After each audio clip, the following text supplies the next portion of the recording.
Newly released documents from whistleblowers are shedding light on a vast, covert investigation conducted by the Department of Justice and the FBI during the Biden administration. The probe, codenamed Arctic Frost, targeted then-former President Donald Trump, his close advisors, lawyers, Republican members of Congress, and numerous conservative organizations. The investigation was launched on the premise that the Trump campaign's strategy to arrange alternative slates of electors in contested states during the 2020 election constituted a criminal conspiracy. However, documents now reveal the immense scope of the operation, which some legal experts are labeling an unconstitutional fishing expedition. The records show that investigators issued nearly 200 secret subpoenas to obtain sensitive and private information from hundreds of Republican individuals and groups. These subpoenas demanded a wide range of documents and private communications. Notably, the probe sought and obtained the call records of 8 sitting United States senators, a move that raises significant questions about the separation of powers and political targeting. The investigation, which began under President Biden's Department of Justice, eventually morphed into a special counsel investigation specifically targeting Donald Trump in 2023. However, that special counsel probe was officially dropped following Trump's victory in the 2024 presidential election. The revelations from the Arctic Frost files are now fueling a contentious debate in Washington about the weaponization of federal law enforcement agencies for political purposes, with critics arguing that the investigation represented an unprecedented use of government power to surveil political opponents based on a legally contested theory.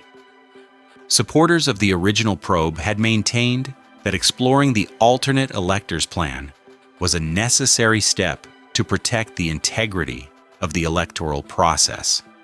The newly public details, however, focus on the methods and the sheer breadth of the surveillance that took place. While that investigation into past election activities has been closed, another major federal probe related to Donald Trump has now reached its definitive conclusion. On Thursday, FBI Director Kash Patel announced that Thomas Matthew Crooks, the 20-year-old who attempted to assassinate then-presidential candidate Donald Trump in July of 2024, acted entirely alone. This formal statement confirms earlier briefings from the agency, but also provides new details on the remarkable depth of the investigation. The assassination attempt, which occurred at a campaign rally in Pennsylvania, shocked the nation and triggered a massive federal response. Director Patel, in a detailed statement posted on the social media platform X, outlined the scale of the resources dedicated to determining the facts of the case. The investigation involved more than 480 FBI employees from various divisions. Agents conducted over 1,000 interviews and meticulously sorted through more than 2,000 public tips. The digital forensics component was equally extensive, with analysts examining data from 13 different digital devices, resulting in a review of over 500,000 individual files. Investigators also synchronized hundreds of hours of video footage from various sources to create a comprehensive timeline of the event and Crooks's actions leading up to it. Furthermore, the FBI scrutinized 10 separate financial accounts and combed through 25 social media and online forum accounts associated with Crooks. After this exhaustive effort, Patel stated unequivocally that the FBI found no evidence of any accomplices, nor did they find any indication that Crooks had discussed his violent intentions with anyone prior to carrying out the attack. The conclusion officially closes the case, ruling out any broader conspiracy in the plot against the then candidate. In other news from the executive branch, President Donald Trump has issued pardons to 2 individuals whose convictions stemmed from investigations related to the U.S. Capitol breach on January 6, 2021. Dan Edwin Wilson and Suzanne Kay each received a full and unconditional pardon on November 14th. The official documents, which were shared publicly by U.S. Pardon Attorney Ed Martin, clarify the nature of the executive grant of clemency. It is important to note that Wilson and Kay were convicted of crimes that law enforcement discovered while they were under investigation for their potential connection to the events of January 6th, rather than for their actions on that day itself.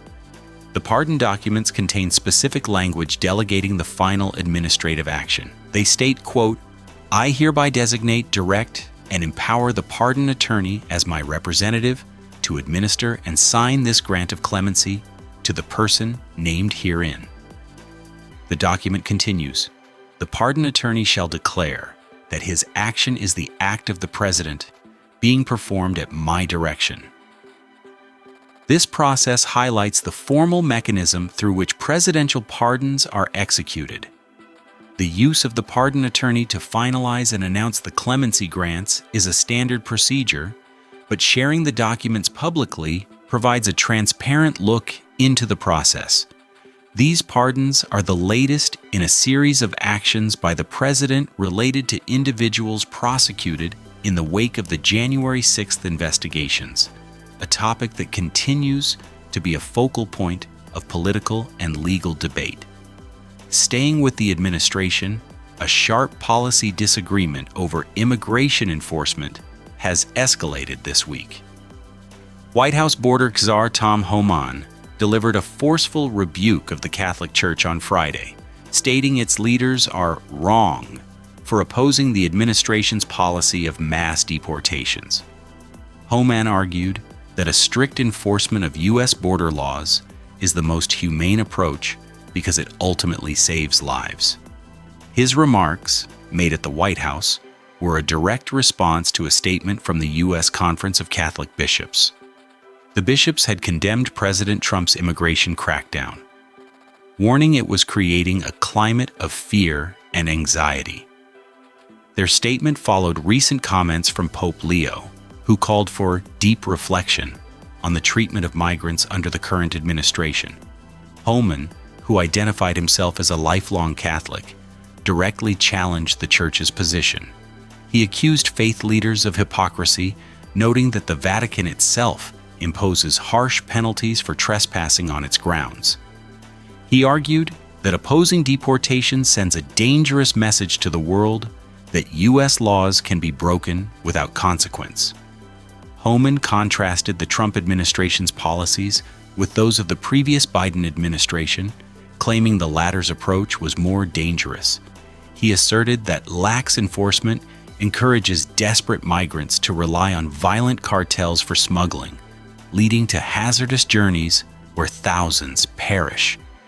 He cited a figure of more than 4,000 migrant deaths during those years, while also linking an open border to the thousands of American deaths from fentanyl, smuggled by the same criminal organizations. A secure border saves lives. I wish the Catholic Church would understand that, Homan stated, concluding that the United States currently has the most secure border in the history of this nation, due to strict enforcement under ICE. And finally, a health update from Capitol Hill. Democratic Senator John Fetterman of Pennsylvania said on Saturday that he is back home and recovering after a fall on Thursday that required a brief hospitalization. In a post on his X account, the senator wrote, "20 stitches later and a full recovery, I'm back home." He went on to express his gratitude to the staff at the University of Pittsburgh Medical Center for their care. A spokesperson for the senator had previously explained the incident, stating that a ventricular fibrillation flare-up caused Senator Fetterman to feel lightheaded during an early morning walk, which led to the fall. Fetterman, a prominent figure in the Senate known for his distinctively casual dress style and often outspoken opinions, closed his message with an optimistic note, telling his followers, "See you back in D.C." The senator has become known for his willingness to defy his party on certain issues. Just earlier this week, he was one of 8 Democrats who joined with Republicans in the Senate to back a deal that successfully ended the recent government shutdown. His health has been a subject of public attention since he suffered a stroke during his 2022 campaign, and his office has committed to providing updates on his condition. His message suggests he plans a swift return to his duties in Washington.